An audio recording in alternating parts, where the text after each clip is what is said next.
because I got my husband tickets to go see Def Leppard and Journey, and how everybody had plantar fasciitis.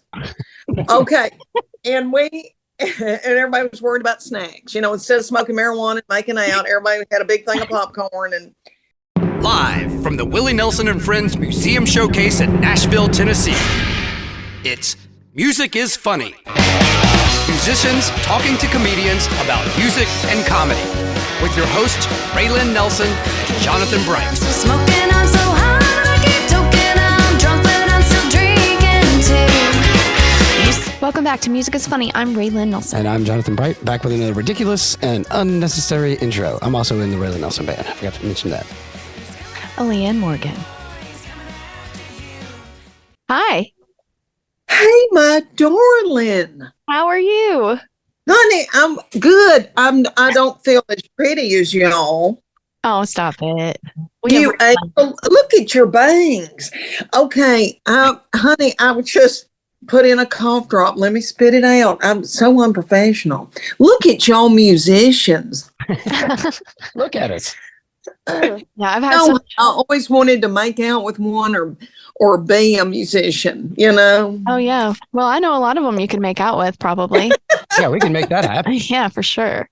I've had such a trauma week with the bangs, so thanks for recognizing that they're there. It's been terrible. Oh, they are beautiful. I'm growing them out because we're going to do our Loretta Lynn video, and I need them to be a certain length in order for the hair to work. And they're driving me batshit crazy because I can't stand them in my eyes, but I love bangs. So like every morning I'm just barely chopping. My mom will kill me when she hears this. She's just not supposed to know. I just wear hats around her. Yeah. Anyway, I'm so sorry. Riveting conversation. I'm so sorry that we went down that hole. I'm Raelyn. It's so nice to finally meet you. This is JB, my co-host and friend. Hey, y'all. So nice to meet y'all. Thank y'all for having me. Of course. Yeah. Thank you for being here. I'm so excited to talk to you. So we start every podcast by asking, what's the first music you remember loving as a kid? Oh, my darling. This is I'm so much hipper than this, okay? Well, usually. But I want to say Bobby Sherman. But let me tell y'all, my family, I grew up on Elvis. Yeah. And my grandmothers, my aunts, everybody loved him and would play him all the time. We'd play his Christmas album. So there was a lot of Elvis, but being in the 70s, I'm just sitting here in my mind thinking, was it Bobby Sherman? Well, generally everybody's first answer, if it's super hip, then they're lying about it. It's true. Yeah. Yeah, we've had some wild answers to that one. Yeah. What did Bobby Sherman tell me what wild answers?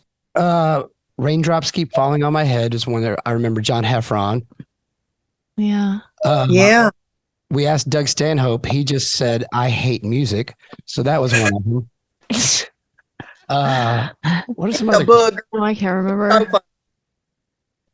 It's always something uncool because, or it's something that your mom and dad were listening to, like mine was on the road again because that's just what was going on. What about you? What was the first music I remember this. Yeah. It's a good one. Splish Splash. Oh, that's the first song I remember. Is my mom had an old 45 and I put that on and dance around. Yeah. It's still good. Holds up. Yeah. I loved Cher. And when I thought I was going to be a movie star from the time I was 5, I always thought I would be in entertainment, and I feel like God revealed that to me. There's still time.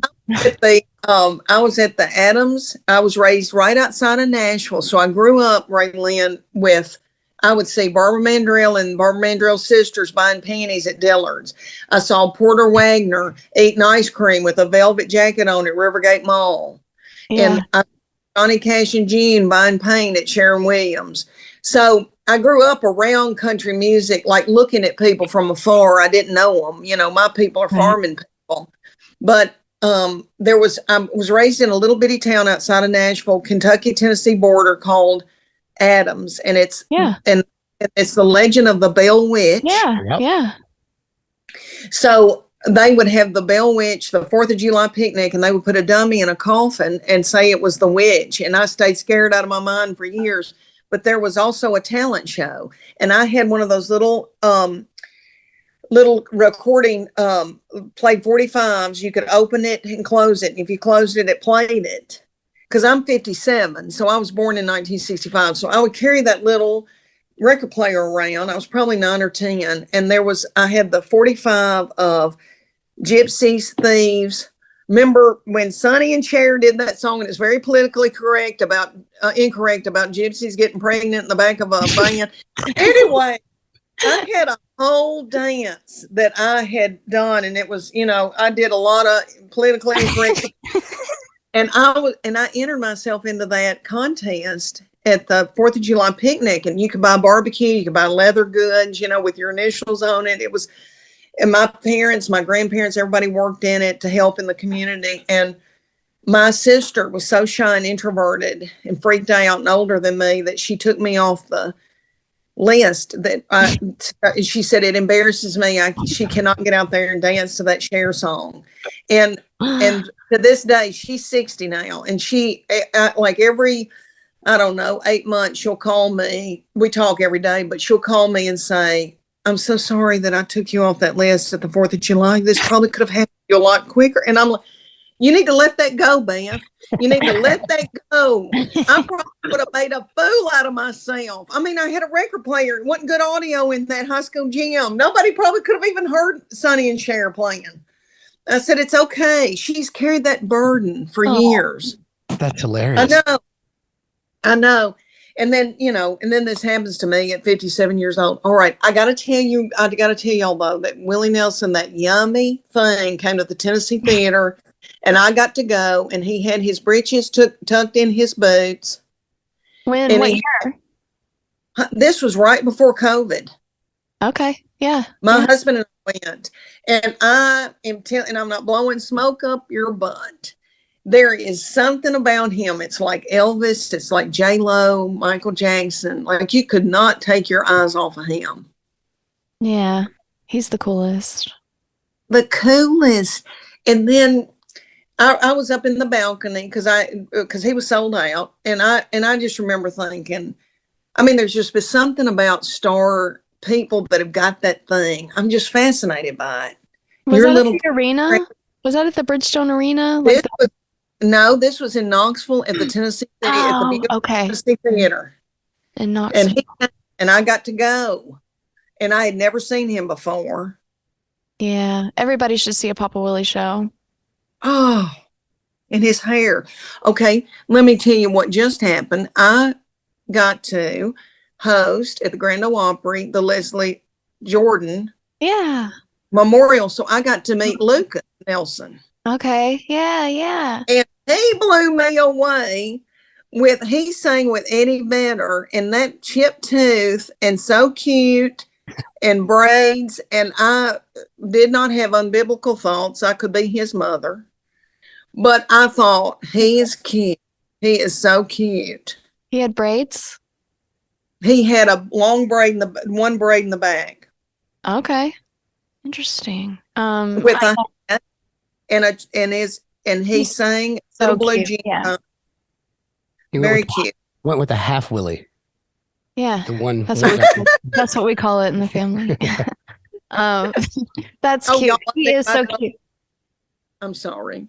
He is. He's so cute. And then my daughter was with me, 25-year-old. She thought he was beautiful. And then she's looking for a man. And so her hormones were going. She still has them. And we were going to eat with one of our good friends in Nashville that does all the CMA awards. And he's an event planner and so funny and darling. And we saw Lucas walking down the street. Yeah. He's all over the place, but lately he's been in Nashville a little more than usual. I think he's been renting a spot here a little bit, and then also he has a place in Maui. He bought a house there, which is huge for him, laying roots there. And and I think he's obviously on tour a lot also. So, but I think in his downtime, he's in Maui or Nashville right now. Oh my Lord. Well, that's nifty. Yeah. It's good work if you can get it. If you also Have you heard my Uncle Micah? It's Lucas's little brother. Micah's music. No. Yeah, his stuff is called Particle Kid, and you should look it up. It's real good. And yeah, a lot of us do music. Y'all all are doing. Oh my gosh. Yeah, And we all see, sound you different, but collarbone. sorry, I didn't mean to interrupt you. No, honey, I'm terrible. See, I'm at the age where I just focus on beauty and but I sit and go, look at you. You look like a movie star. But see, that's my age. We focus on the wrong things. Yeah. But oh my gosh, y'all are also Yeah. musical. The key to being really comfortable is looking really great, you know? That's what I always say. All right. So y'all are in Nashville. I'm right? sorry. Enough about the Y'all Nelsons. We're done with him. We've talked enough about the business. Kidding. JB loves our family. I do. JP, all right. Were you raised in Middle Tennessee, or where were you raised? I've been in were. Nashville since 1977. Oh, really? Yeah. So I've seen it go crazy. Oh, okay. Where were you born? I was born in Virginia, lived there for 6 months. Water birth. Yeah. Spent a couple of years in Clarksville, did a few years in Montgomery, and then by the 4th grade, I was here. Oops, sorry. Oh, my darling. Well, my sister, who ruined my career at age 10, Right. she lives in Clarksville. She had her children and lives in Clarksville. Lower than right down the road? Or you're talking about Clarksville, Tennessee? Yeah. Clarksville, Tennessee. Isn't this a small world? Is this Yeah. crazy? Or Well, I live north of town also, and I don't live that far from Adams or Clarksville. It's like 20, 25 minutes away. And I actually drove up there during COVID. My friend and I, we drove up to the Bell Witch Cave, and it was closed, obviously, because of COVID, but it was Halloween night and we drove by. Don't want to get the witch COVID. Yeah. No, we didn't want to get her sick. But we did get there and it was still scary. yeah, it's frightening. Stay away, honey. She's a demon. You don't need to be getting up in that. It's good stories, really good stories about that. Well, yeah, all those stories were down in Nashville growing up too. So we heard all about the Bell Witch, and it was like, it's just right up there, man. I know. You used to have to do a book report on it if you were raised in the public school systems in Yeah. Middle Tennessee. Yeah. But now, I speak at the University of Tennessee where I graduated from, and they'll get me to go up there and tell those little children that everything's going to be all right, is basically what they want me to tell them, because everybody's scared of their mind. And to get out in the real world, and I try to say the Bell Witch, and use that, and they go, we don't know what you're talking about. So they don't require book reports anymore from it.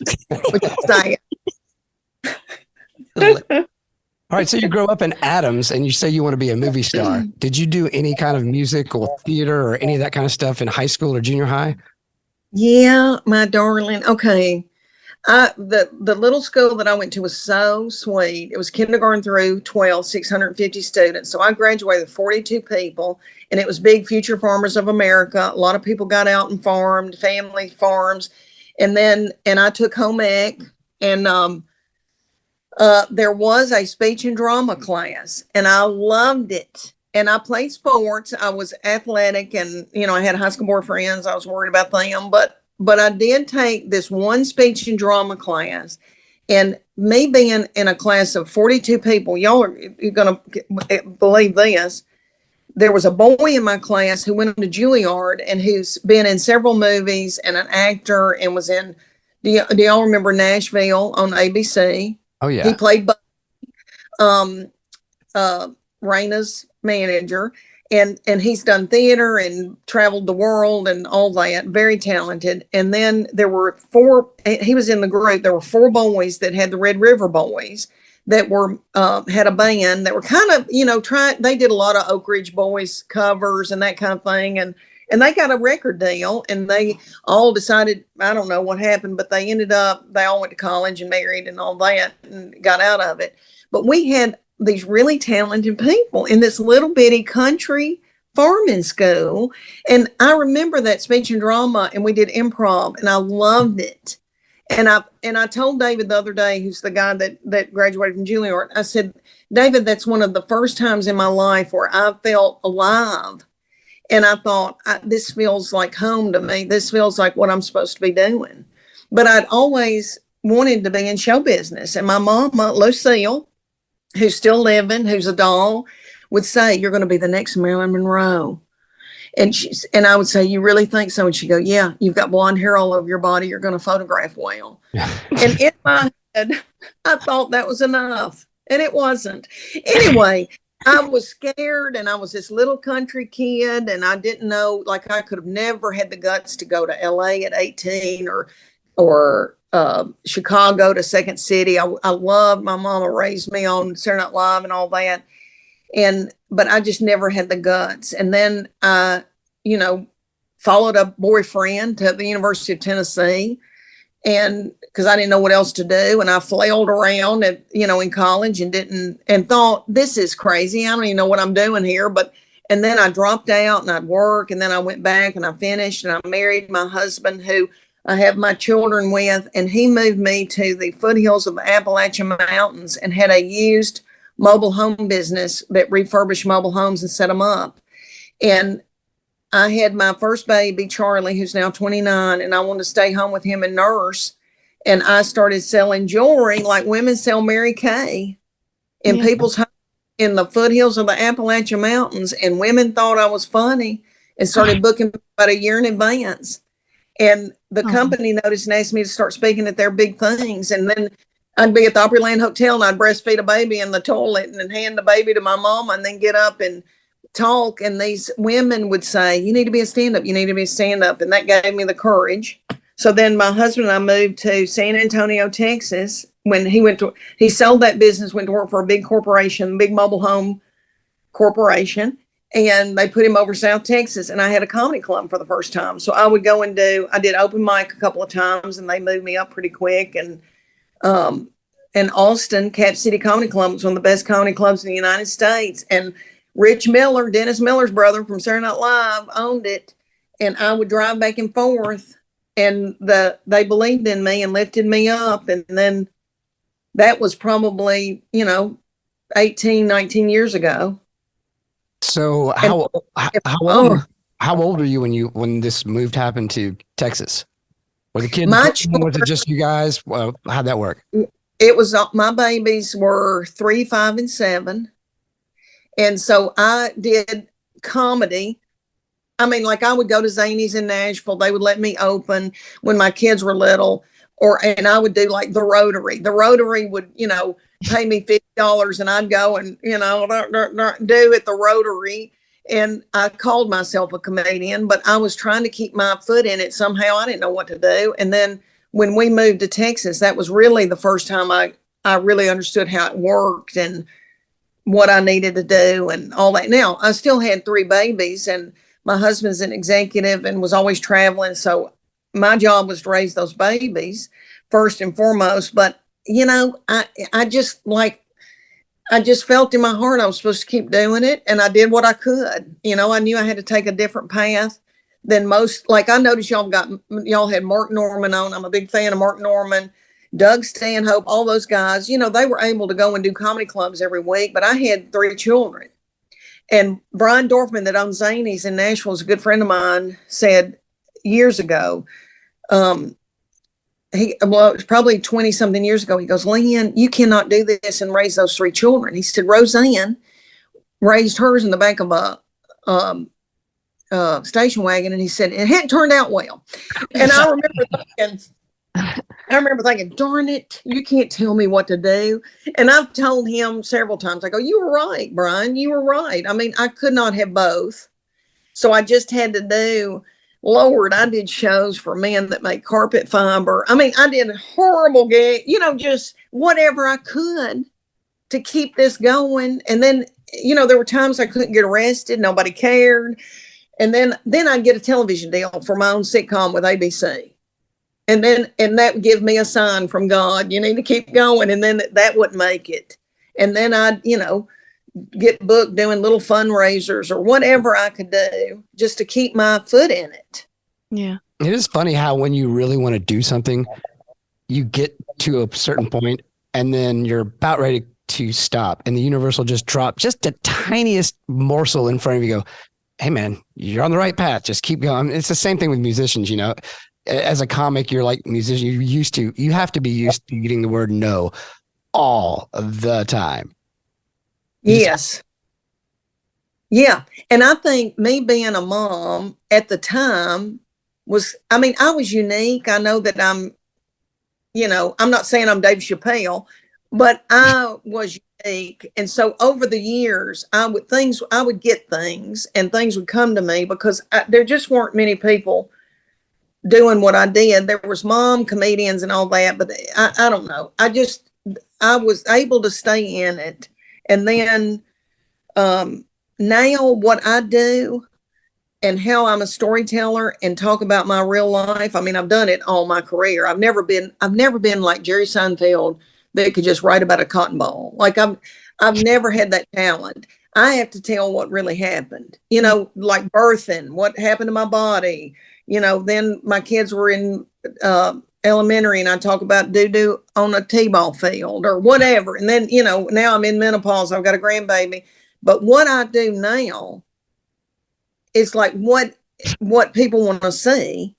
So like Nate Bargatze talks about his life. Jim Gaffigan talks about his life. Sebastian Maniscalco, and Bert Kreischer about his wife and his children. And that in this time and day in comedy, that's what is booming. And It was just, I've been doing this 20 something years, y'all. I was thinking, I know I'm going to have a grandbaby. My boy got married right out of college and I knew they wanted to have a bunch of babies. And I thought, because when you're from the country like I am, and you're having a grandbaby, you start wearing house dresses and cooking pinto beans. And I thought, I'm going to just bow out of this thing. I've had a ball, but nothing's happening. My career was not going well. It was really not going well. And I thought, I'll go to work at Target. I've always wanted to work in the bedding and put that bed up, in the back and color coordinated. I've always thought that would be fun. And then this happens. And then now it's just like all that has come together where people are, I guess after COVID, maybe people want to hear authentic story and storytelling. Mm-hmm. I think you nailed it probably there. Besides just the funny stories, is authenticity in anything is what people gravitate towards. And I respect you wanting to be a mom first. I'm a mom too. And she did the same thing, kind of. Yeah. And I think, in the back of our heads, we all knew it might take a little longer because of that. Because, being a mom has to be the first priority. Yeah. When we first started, not only was she a mom of 3 young kids, she's been homeschooling them the whole time too. Yeah. And actually that worked better for my lifestyle and, what we do. And so that's why I chose to do that. It was actually better to do that. And I wanted to spend a lot of time with them because we were trying to be gone on the weekends.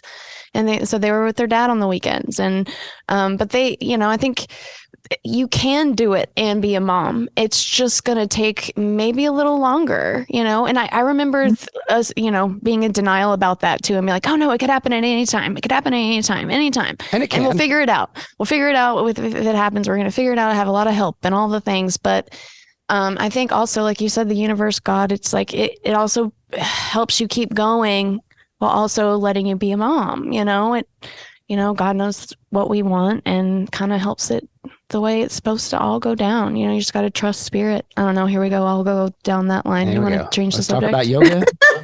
It's the truth, though. It is the truth. And I look back on it, and I think if I had gotten those television deals in LA, and I one of them, I had 4 deals, and they're working on a 5th one right now. But back when my children were in middle school and high school, I had a really big opportunity with Matt Williams that created Roseanne and Home Improvement. And Nick at Night came after us and wanted it. And they were going to give us $2 million to shoot a pilot. And then Matt said, he called me one day and he said, Leanne, you've got to trust me on this. They're trying to make this into a kids Nick at Night thing, not like a Roseanne or a Home Improvement. And he said, I don't do that. And you need to trust me. I'm going to take this back from them. And it was a big hoopla. And then TV Land bought it and then came back and said, she's too traditional, meaning a man, woman, and children. That wasn't the thing, at the time. That wasn't the trend, and I understand that. But I look back on it now. I was devastated. And I think I went into a depression, and my husband bought me home another puppy, thinking that was going to make me feel better. And that dog's been the best dog I've ever had. But I mean, he just peed on everything, and I just stayed in a fetal position. But I look back on it and I think, oh my gosh, if I had had that deal, and that had even gotten to a pilot, they kept saying to me, don't move your family out here because everything gets canceled so quick. They said, you'll have to move out here without your family and live here for like a year. And I'm like, if I look at the time, I got caught up in it and thought, well, we'll make it work. Now I look back on it and I think, oh my gosh, I could not have been away from my children for a year and not raise them. Right. That's God's plan. That was God's protection over me to not let that happen at that time. They got to be in Knoxville. They got to go to a precious school. They got to become who they're supposed to be. Yeah. With all that hoopla, that would have been a disaster. Yeah. But at the time, why not? Why can't that happen? Why not me? Yeah, me too. Like with the tours and stuff, I'd be like, we could do, but then I'm like, could I really be gone for them for 3 weeks? I don't think I can do that. I don't want to be gone away from them that long. And in your case, we can give credit to God or your older sister. Thanks for making it funny. So I'm curious as to, so you're doing these sort of conventions before you're actually doing comedy. You're just getting up, telling stories.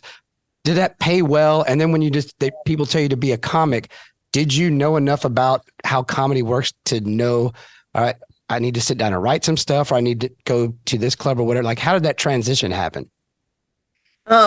Your question, did it pay well? No. And then, I mean, there was one time when a little woman at church in her 80s pulled me over to the side and said, can you come and do your little thing, your little skit? I get that all the time, for the cafeteria workers and the volunteers. We'll pay you in a cafeteria food. And I love cafeteria food, so I was willing to do it. But no, nothing. I didn't get paid squat for years. And then when I moved to Texas and started doing clubs, I kind of learned. You learn pretty quick when you're opening, you get $25 a show. Then you go to feature and you get, I don't even know what they pay, $100 a show or something. The wonderful thing, y'all, which is kind of, it just was, I didn't mean to bypass all of it. But I had a husband that was making a good living for us, and I didn't have to drive 300 miles to make $50. A lot of people went through that. Right. And I didn't. And I think, I don't mean to toot my own horn, but I think because I was unique, and there a lot of comics, are blue and, and everything sucks and all that. I came in there with a floral capri on and a kitten heel. Back then, in the early 2000s, I came in there in a pair of Harold's kit crop with a kitten heel and a nice tunic, and I was different. And so they moved me, like I didn't have to go through a lot of that. Not only because my husband was making a living, but I kind of skipped a lot. And maybe it was those years of doing the hospital thing. That was really my comedy club, and selling jewelry. I was in a living room every night with women that were my demographic. So I look back on it, and even though I was selling jewelry, maybe making $100 a night or something, eating some dip with women, that was the perfect. Y'all think about it. That was the perfect place for me to hone. So by the time that I got to Texas and doing clubs, I was fine. There was no transition for me. Because talking to people, is what I do, and telling stories. And I had a perfect audience all those years. And then coming into clubs that was intimidating because, you've got drunk people and, people want to heckle and all that kind of stuff. But most of the time they haven't, because I think they see me as a mom. Like, you could be my mom, you could be my sister, you could be my aunt, you could be my, and they don't want to yell at a mama, So people have been pretty good to me. But part of that probably is, like you said, you go in and you're kind of different just looking at, and then your accent, all that. If it's not authentic, people are going to sniff that out. Like she's doing some sort of Southern character or whatever. So, and we've found if you get out of the South, you get around, people love Southern funny people. There's just a delivery about it, but you also can sniff out a fake a mile away from the South. Yeah. Yes. And I had there because after Blue Collar Comedy Tour, everybody in LA, everybody was trying to chase the next thing, and everybody was kind of trying to put a Southern spin on things. And you can, I know, like when people say, "Oh, I, take a pig and a poke and blah, blah, or jack my hair to Jesus" and all that kind of stuff. We really don't say that, No. And I would be like, "What are they saying?"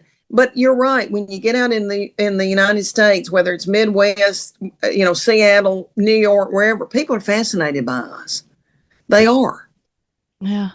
And I think it's because we're polite and we're fun and we talk fun. That's why I think think about little Leslie Jordan, what he was able to bring to the world during the mean, stupid COVID. And that little thing, just open his mouth and go, "What are y'all doing?" People are fascinated by him. And I think that's an advantage we've got. I really do. Yeah. He was supposed to do the podcast just a couple of weeks after he passed, and we were talking with him, or we weren't, but our Thomas was our agent guy and agent boy, and he and he had said yes, he'd do it, but he was in LA until the end of something. I think he was coming here or something. He lives here. Yeah. He lived in Tennessee, and it was more like Knoxville area, I think. But I think he had a place here around town. When he would be in Nashville, and he wanted to come do it live. Yeah, it was a bummer. R.I.P. We still love you, buddy. Oh, I know that doll. Wasn't he a doll? Yeah. That was a sweet thing for the Opry. That was 29 acts, people that came and performed, and it went on like 3 hours. And I think they're gonna try to put it on Circle Network or good. Yeah. He was very loved, but I hate that for y'all. I know, what a doll. Also, Killer Bees is another one whose accent is pretty genuine. You for can sure. tell. Yeah, we've had him in here in person. Hilarious guy. Yeah. Hilarious. I know him. And that Alabama, isn't he from Alabama originally? I think so. Yeah. Originally. Yeah. You're right. Darling. I just had a call this morning with Dusty Slay. Have y'all ever Dusty? Had him in here talking to him. Oh, hilarious guy. I know, so cute and funny. I've always told him he's younger than me, and I said, if I'd have known you back when I was in sin, we would have smoked cigarettes together. When I was in the 80s doing horrible things. Yeah. His "It's 5 o'clock somewhere" bit is absolutely hysterical. It's great. Yep. What about Theo Vaughn? Theo Vaughn, you can tell his accent's real. Yep. Oh, my Lord. Has there ever been anybody like him? Now, there's somebody unique. Well, Dusty is too, but Theo Vaughn will start talking about a squirrel or something, and you're like, what in the world is he saying? He is so funny and cute. I could listen to him from now on. One of the funniest things I ever saw during the pandemic, we were all had a tour and then got shoved, and then they were announcing dates, and he said, "Do not go on a third party site and buy your tickets. That is not my fault." Because people would say horrible things to me, like, "Your tickets are $794. I'd be like, "No, they're not. They're $23. Yeah. And you're on a third party, But Theo did a video about it, and oh my gosh, it was so funny. He was like, "Allison, you do not go to TheoVaughn.com. Oh, he kills me. Someday I want to be on his podcast too, but I don't know if he thinks, she's an old grandmama and he's too hip. Yeah, I don't know. I think he'd be great on there. You guys would have a great time. That's for sure. It's funny because that happened to me, actually. I'm Allison. It's me. That's right. I'm the problem. Christina P was here in town, and I paid $350. I remember her telling me that. I was like, Christina P's charging $3 I was like, good for her, but wow. I was like, is Segura even charging that? Like, her husband's not even charging that much money. But I went to ChristinaP.com to get the tickets, and they had hacked her site. And so when you clicked on it, it took me somewhere else and did that. So when I got to Zany's and I was like, they're like, you're not in the system. And I was like, I paid $350. They're like, it wasn't us. But then that happened to a few other people there. So Christina P was cool and added another show the next day at 4:30 in the afternoon. And so I did have to pay $35 more. So I ended up paying like almost $400 to see her. Still worth it. I will say, I love the 4:30 show. You're home by 7:30. It's great. Raelyn. Oh, when this started happening for me, and this was pre-COVID, where honest to goodness, I was going to apply for a job at Target. And then all of a sudden, it just like a spark happened. And my social media people put out a clip and I was talking about people that go to concerts with old people. Because I got my husband tickets to go see Def Leppard and Journey, and how everybody had plantar fasciitis. Okay. And everybody was worried about snacks. Instead of smoking marijuana and making out, everybody had a big thing of popcorn, and that must have resonated with people. Anyway, one of the first shows I did was at Zany's at 4:30 on a Sunday. And I remember Brian Dorfman, who is a precious friend of mine, is now one of my concert promoters, but I've known him. He was the first club I ever worked in. He owned. Anyway, he said, we're going to do 4:30 on Sunday. And I go, is that because you think I'm pitiful and that I'm a big goober and that, and you don't care about me? He went, no, Leanne, I'm telling you, these 4:30 shows are doing so well. And on my tour, if we add a show anywhere, they go, do not add a late show, add an early show. And I'm telling you, they do better than anything. And I do think that people are exhausted and nobody wants to fight traffic. You can, like I say, you can take a little shut eye, 2:00, close your eyes, put on your makeup, go to a show, then go home. Yep. Maybe eat a cheese and cracker and go to bed. Yep. It's awesome. And you don't feel like you're day drinking at 4:30. It feels like it's already on, evening-ish. So I'm just saying. Yeah. And, when I did the Big Penny tour, which was my first tour after COVID, they would have, some of those theaters would have like Big Penny Punch, and it would be like a peach sangria, little mixed drink, and they would sell them. Is that not cute? That's cool. Yeah. And they really did well. I think 4:30, and I heard Jamie Lee Curtis say it the other day. She'd love to go see Coldplay 4:30 in the afternoon. Yeah. I know it makes sense. We love opening shows. When we Man. get asked to open and we're playing at like 3 or 4, we're like, oh my God. Festivals where it's like you play at 2:30. I'm like, 2:30? This is amazing. We get to day drink and then we can go nap and then. So this is I'm curious about, like, you put in a bunch of time doing comedy. You said up to the pandemic, you were talking about maybe working at Target. So you put in all these years and then you sort of not make it, but get out in front of people the same way that like young 15-year-olds do now. You go viral, like something on the internet after you've almost done it both ways. And what was it like? Because it seems it's not overnight because you've put in the time, but it kind of happens overnight. Like, yeah. What's that like? Oh, my darling, I needed a therapist. I look back on it now and I needed a therapist. I should have gone. I worried everybody in my family half to death. I had when I was thinking I might quit doing comedy, my manager at the time said there's this thing called Dry Bar, and it was clean comedy online that the Sweet Mormon people started. And he was like, nobody's ever heard of it. Nobody will ever see it. And he said, they want you to do a special. And I didn't have anything else going on. I couldn't get arrested. Nobody cared. So I'll go out there and do that special. And I do old material that that I don't have filmed anywhere. And that kind of went viral.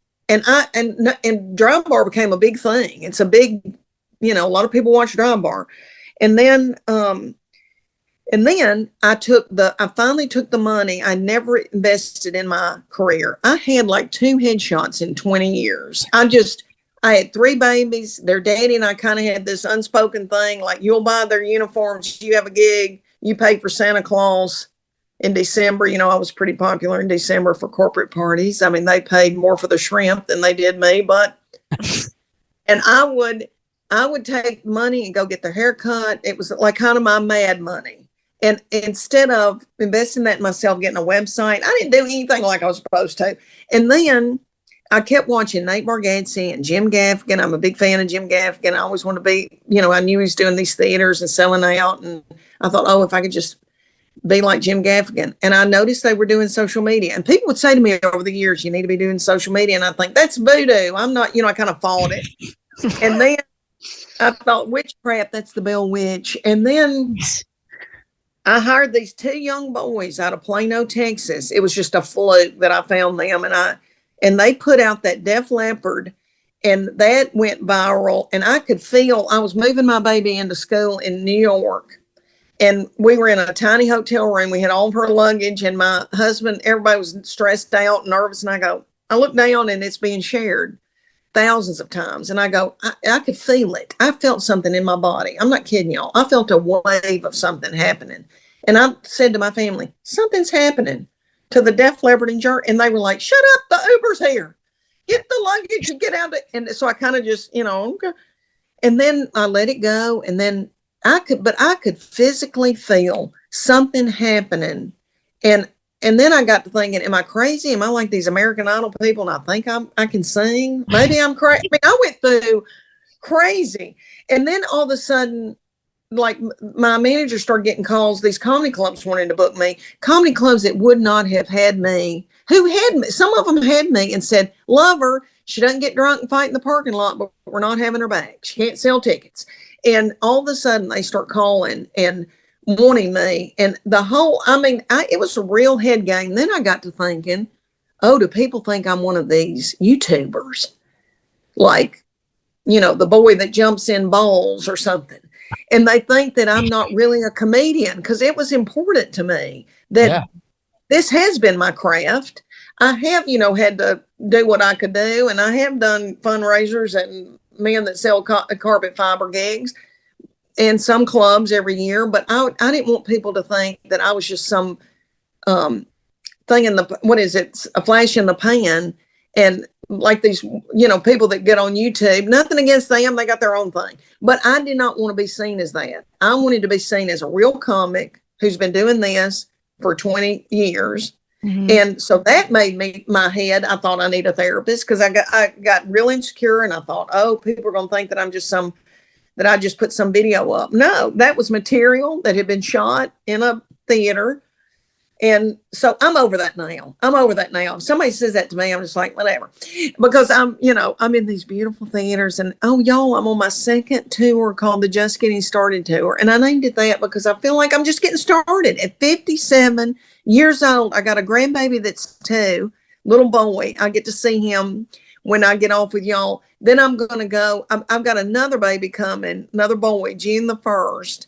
They live 20 minutes from me. I've got, my children are grown. They don't need me. They need me, and they call me all the time, but they don't need me. Like when I was a young mama, this could not be any sweeter. If you'd have told me what was going to happen, I kept thinking, oh, I'm going to be a sitcom star, and I'm going to be the next Roseanne and all that kind of stuff. I didn't care about that. I mean, every day it's just some miracle that has happened. Like getting to talk to y'all. When that came through, I went, what? They want to talk to me? I mean, every day is it's sweeter and more special than anything I could have imagined. And it's got to be kind of freeing at this point for you, you've gone through the old system, which, to your point, if you got one of those sitcoms, that whole system is done. Nobody cares about TV anymore. And you've made the jump. And I can understand where at first you'd be worried about people thinking one way or the other. But once you have some success, I'm sure you get to the point of like, whatever I'm doing is good. People are coming to see. I don't care what you call it. Doesn't make any difference to me. This is fun. Right. And my Netflix special comes out April the 11th. Yeah. And at first, thank you. That's exciting. Honey, I can't. Thank you. I'm so excited. I'm Every Woman. Okay. Nice.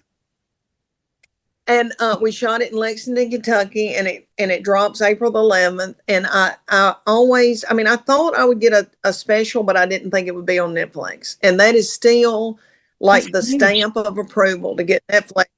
And I know I am absolutely thrilled over that. But I got to tell y'all, I had a head game about that. I thought, oh, they, the kind of comedians they like, they're not going to like me. Oh, here I am, a big grandmama, and I've got on a dress that looks like my breasts are the size of bowling balls. It's big menopausal breast. And I thought, everything has gone through my mind. Nobody's going to like it. And then I thought, oh my gosh, what am I worried about? Every night in these theaters, I was just in Indianapolis and Evansville, Indiana. And this weekend I've got Macon, Georgia, and Columbus, Georgia. It's about 2,000 women and men, the most precious people y'all have ever seen in your life.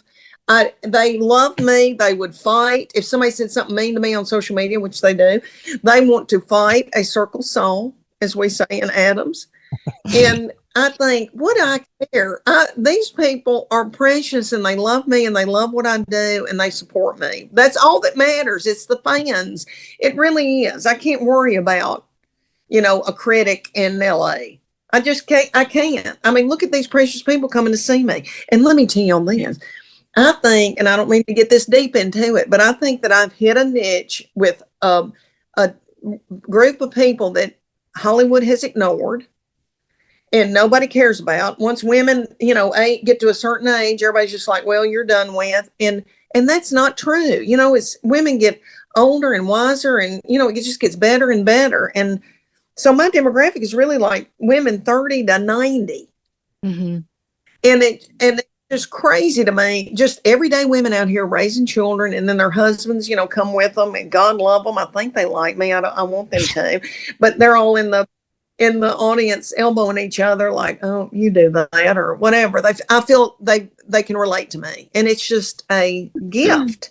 Yeah, and you're changing the narrative about how Hollywood doesn't accept the older women. You're changing the narrative by being successful and being out there and inspiring other women to do the same thing. And also to your point, there's not a lot of people that are doing what you're doing right now. You kind of have a headlock on that demographic, or not demographic, but that target audience, I guess. Yeah, I think I do. I think there's a lane that I'm in that nobody else is in. And I also do think that Jamie Lee Curtis and also the woman that won the Best Actress for that film just recently at the Oscars, that Jamie Lee Curtis was in, but all the Jane Fonda and all them about Tom Brady, like there's more and more coming out, and like Gwyneth Paltrow is going through perimenopause, Jennifer Aniston. I mean, I just think all those people are bringing more and more, to light that people do age. It's okay. Yeah. That you still got a lot of life. Yeah. You still, there's people that want to be entertained out in the middle of the United States 50 that are that age or. Yeah, but it's also got to be a drag for the actresses, or I guess actors you're supposed to call them now. But they can't, like, if they get shunned by Hollywood, they can't just go put out their own movie on YouTube or do it. Like comedians and band members and stuff have a unique way to like, well, I'll just skip all that and I'll put out my own records, or I'll put out my own special on this. These these Hollywood stars, you get to a point where if they tell you no, you can't do what you want to do. Sorry, you're done. You're done. Right. You're right. And we're very lucky that way. That you can put out a song, you can put out what you want to, and for your audience, and comedians can do that too. And if something bad happens, I can always go back out here and get on the road and make money. Yeah. Yep. It's hard, but if I have to go do clubs, I love clubs.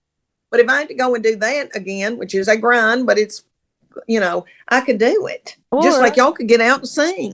Or we should all go apply at Target so something amazing happens the next day. That's true. It's a very good point. And stay away from your older sister. Okay, so thanks for doing this with us. I'm going to pretend to get off of here with you. You're awesome, Leanne. We're going to ask you some more questions for our patrons, if that's okay. And then just let the other public people who don't pay us extra, we're going to let She them says go. this every time, like we're going to cut it out, and it just makes it. So anyway. Really? Yeah, I never cut that part out. So everybody knows we're cutting people off early. Anyway. Okay, so then anyway, bye guys. And scene. Leanne Morgan is my favorite comedian. She is hilarious. Southern. I love it. Every time we have a Southern Comic-Con, I get excited. Enjoy your groceries. I know your mom's name. Don't be an asshole. Can we cheers yet? Enjoy your cigarette. It's been a while.